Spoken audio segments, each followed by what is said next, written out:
গল্প শ্রাবণ মেঘের রোদ্দুর। পর্ব 4। লেখানুর আয়েশা মাহনুর। তুমি আমাকে বারবার ব্যথিত করো, শ্রাবণ ভাই। বারবার জোর করে নিজের আধিপত্য চাপিয়ে দাও। তুমি কি বুঝতে পারো না আমি তোমাকে ভয় পাই? আমি তোমাকে মেনে নিতে পারছি না। কথাগুলো কানে যেতেই শ্রাবণের চোয়াল পাথরের মতো শক্ত হয়ে উঠল। পরমুহূর্তে সে মেঘের দুই বাহু মুঠোয় বন্দি করে একেবারে কাছে টেনে নিল। নিঃশ্বাসের উষ্ণতা গায়ে লেগে হিসহিসে স্বর নামল। তুই চাইলেও তুই আমার, না চাইলেও তুই আমার। আমি একবার যখন বলেছি তুই আমার, মানে তোর পুরো অস্তিত্বটাই আমার। আর যত তাড়াতাড়ি এটা মেনে নিবি, ততই তোর জন্য মঙ্গল, ফুল। কিন্তু আমি তোমাকে কখনোই মেনে নেব না শ্রাবণ ভাই। আমার বাবা যেটা বলবেন সেটাই হবে। শ্রাবণের সংযম এবার সূক্ষ্ম সুতো ছিঁড়ে ছত্রভঙ্গ হতে শুরু করল। ক্রোধ ধীরে ধীরে শিরা উপশিরা বেয়ে উঠে এসে বুকের গভীরে দাবানলের রূপ নিচ্ছে। কোথাও এক অদৃশ্য অগ্নিকুণ্ডে দাউদাউ করে জ্বলছে অপমান আর অসহায়তা। হাতের মুঠোয় ধরা থেকেও যে অমূল্যটুকু অধরা রয়ে গেল, সেই ব্যর্থ প্রাপ্তির যন্ত্রণা হৃৎপিণ্ডকে নির্মমভাবে পিষে চলেছে হাতুড়ির পর হাতুড়ি দিয়ে বিরামহীন আঘাতে। এই মেয়েটা কি কোনোদিন তার কথা বুঝবে না? তার নীরব লড়াই, অব্যক্ত টান, অস্ফুট ভালোবাসার ভার, কিছুই বুঝবে না? নাকি অবুঝতার দেয়াল তুলে সে ইচ্ছে করেই সব অনুভব অস্বীকার করে যাবে? প্রশ্নের পর প্রশ্ন জমে উঠছে। কিন্তু সবই উত্তরহীন, ভারী, বিষণ্ণ। একটাই ভাবনা ঘুরে ফিরে আঘাত আনছে। কেন এত নির্বোধ তার ফুল? কষ্ট করে নিজেকে সামলে নিয়ে শ্রাবণ দাঁত চেপে বলল, খেয়ে নে, ফুল। কথা বাড়াস না। এই নির্দেশে মেঘ চোখ সরু করে তাকালো। অবাধ্যতা আর রাগ মিলিয়ে ঠোঁট শক্ত করে বলল, খাবো না।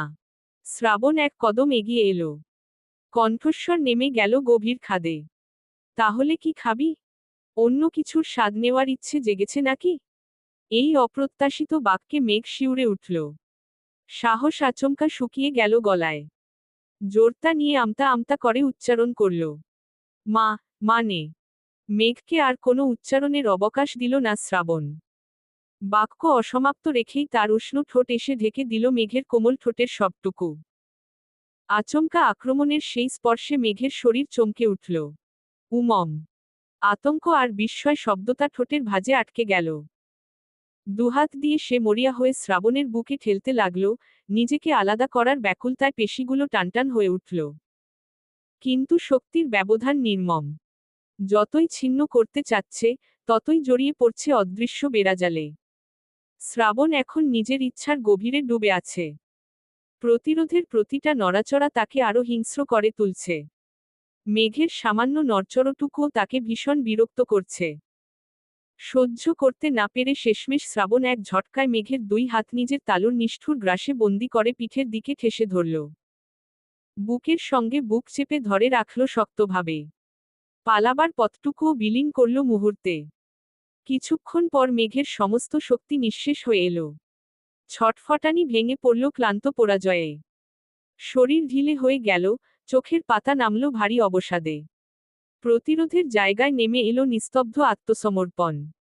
ঠোঁটের স্বাদ থেকে সরে এসে একসময় শ্রাবণ তাকে ছেড়ে দিল। মেঘ স্থির দাঁড়িয়ে রইল। শ্বাস এলোমেলো, বুক ধুকপুক করছে। হাঁপিয়ে উঠে ভারী ভারী নিঃশ্বাস টানতে লাগল মেঘ। ফুসফুসে বাতাস ঢুকছে, আবার বেরোচ্ছে। তবু দম আটকে থাকার অনুভূতি কাটছে না। সেই সঙ্গে চোখের কোণ ভেঙে গড়িয়ে পড়ল অবদমিত বিষাদের নোনা ফোঁটা। এক মুহূর্তের জন্যও কি এই মানুষটা তাকে নিরিবিলি থাকতে দেবে না? কেন বারবার নিজের একচেটিয়া দাবি চাপিয়ে দেয় সে?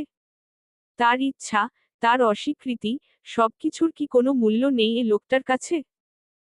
মেঘকে ছেড়ে দিয়ে তার এই বিপর্যস্ত অবস্থা লক্ষ্য করেই শ্রাবণ এগিয়ে এলো।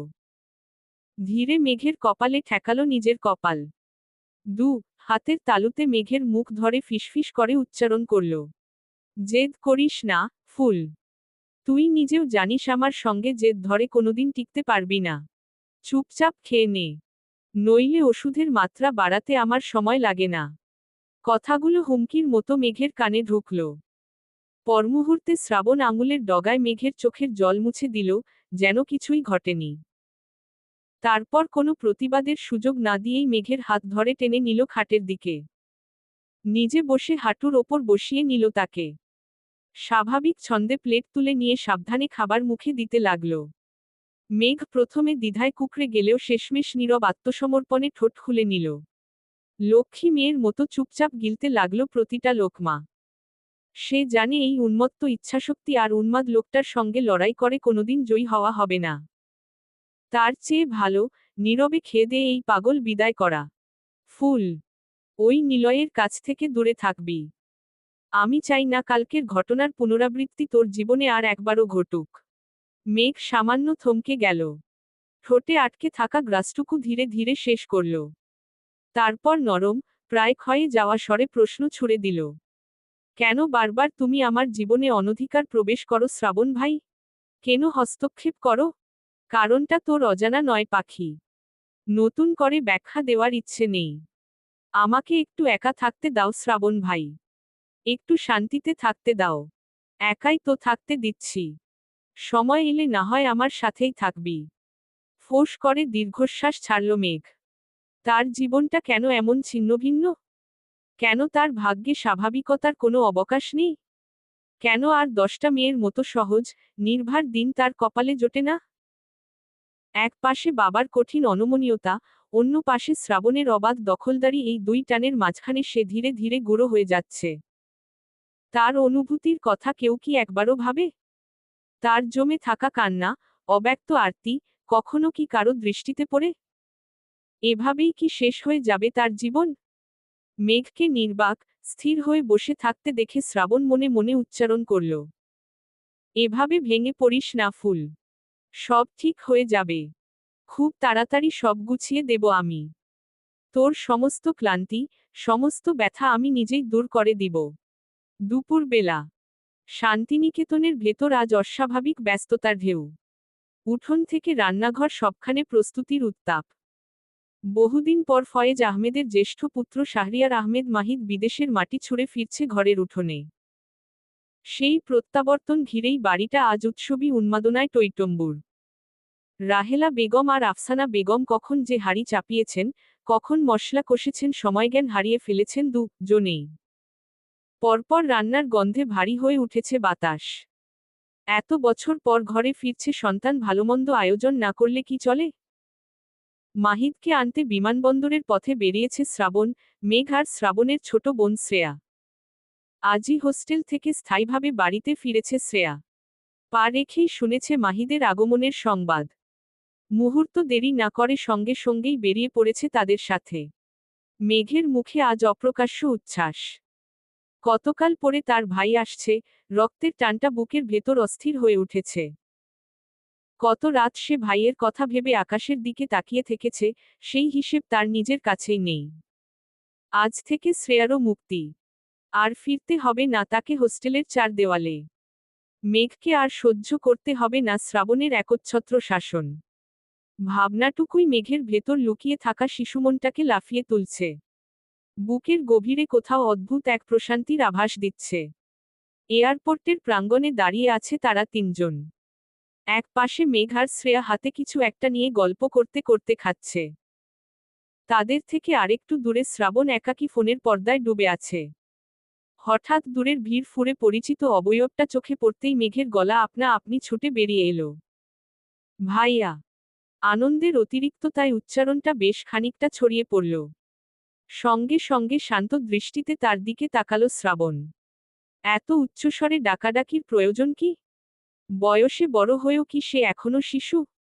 শ্রাবণের সেই দৃষ্টি টের পেয়েই মেঘ ঠোঁট বাঁকিয়ে একরাশ অবাধ্যতা ছুড়ে দিল। একটা স্পষ্ট ভেঙচি কাটল। ভয়? আজ তার ভয়ের দিন নয়। ভাই এসেছে। বুকের ভেতর আত্মবিশ্বাস ফুলে উঠেছে। মনে মনে সে উচ্ছ্বাসে ভিজে যাচ্ছে, আজ কেউ তাকে চেপে ধরতে পারবে না। মেঘের সেই নির্ভীক ভঙ্গিতে শ্রাবণের কপাল কুঁচকে উঠল। চোখে জমে উঠল অচেনা এক কঠোরতা। মনে মনে উচ্চারণ করল। বেশি ডানা ঝাপটাস না ফুল। তোর ডানা ভাঙতে আমার সময় লাগবে না। এর মধ্যেই মাহিদ কাছে এসে দাঁড়াতেই মেঘ আর নিজেকে আটকে রাখতে পারল না। দৌড়ে গিয়ে তাকে আঁকড়ে ধরল। দীর্ঘদিনের জমে থাকা অভাব হু হু করে বেরিয়ে এলো কান্না হয়ে। এত দেরি করলা কেন, ভাইয়া? জানো আমি তোমাকে কতটা মিস করেছি। মাহিদ অবাক হলেও হাসি আর স্নেহে তাকে শক্ত করে জড়িয়ে ধরল। মাথায় হাত বুলিয়ে নরম স্বরে বলল, আরে পাগলি, এত কাঁদছিস কেন? দেখছিস না এই তো চলে এসেছি আমি।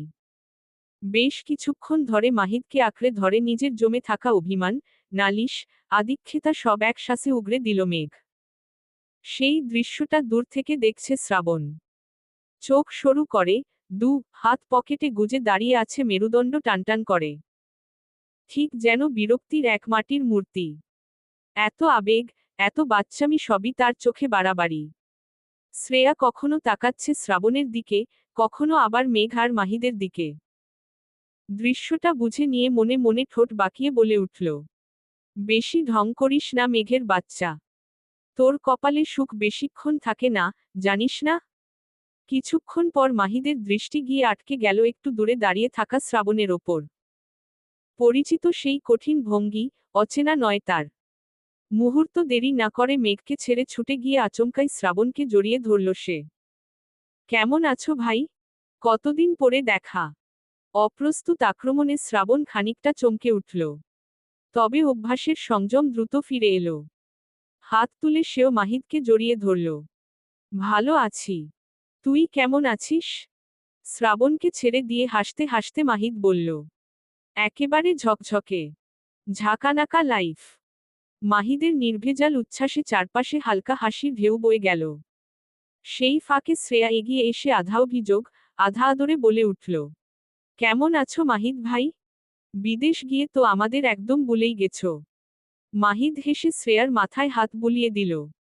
কণ্ঠে স্নেহের উষ্ণতা নিয়ে বলল, কি যে বড় হয়ে গেছিস রে। আর তোদের ভুলব কি করে? সবাইকে ভীষণ মিস করেছি। এবার তাহলে চলা যাক। সব কথার মাঝখানে শ্রাবণের গম্ভীর কণ্ঠ ভেসে এলো। আর কেউ আপত্তি করল না। সবাই গাড়ির দিকে পা বাড়ালো। ঠিক তখনই যেন আকাশ ফুঁড়ে নেমে এলো রাব্বি আহমেদ, শ্রাবণের ছোট চাচা। তাকে চোখে পড়তেই শ্রাবণের মুখের রেখা কুঁচকে গেল। বিরক্তি আর অনীহার ছায়া একসাথে জমে উঠল চোখে। এই যা সেরেছে, বলেই আহত দৃষ্টিতে মেঘের দিকে তাকালো শ্রেয়া। মেঘ কপালে একচোট চাপড় বসিয়ে মাহিদের দিকে তাকিয়ে দীর্ঘশ্বাস ছাড়ল, নিয়তির উপর নালিশ জমা দিচ্ছে। তাদের একেবারে গা ঘেঁষে এসে দাঁড়িয়ে রাব্বি আহমেদ হেসে উঠল। Hello guys. আমাকে রেখেই যাচ্ছ নাকি? এই মানুষটাকে বাড়ির বাচ্চারা কেউই সহ্য করতে পারে না। সহ্য করার প্রশ্নই ওঠে না। লোকটা সহনশীলতার সব সীমা ডিঙিয়ে আছে। বাস্তবে যদি জোকার শব্দটার কোনো জীবন্ত নমুনা দেখাতে হয়, শান্তিনিকেতনের সবাই নির্দ্বিধায় এই লোকটার দিকেই আঙুল তুলবে। শান্তিনিকেতনের পুরুষেরা সাধারণত নীরব, সংযত আর ভারী ব্যক্তিত্বের। কথা কম, তবে কথার ওজন বেশি। অথচ এই আধাপাগল মানুষটা ঠিক উল্টো। অস্থির, বেপরোয়া, তারছেড়া। শান্ত পরিবেশের ভেতর হঠাৎ ছুটে আসা এক বেখাপ্পা ঝড়, যার আগমনেই স্বস্তির বাতাস মুহূর্তেই এলোমেলো হয়ে যায়। চলবে। গল্পটা কেমন লাগলো জানাবেন ও সাবস্ক্রাইব করতে ভুলবেন না প্লিজ।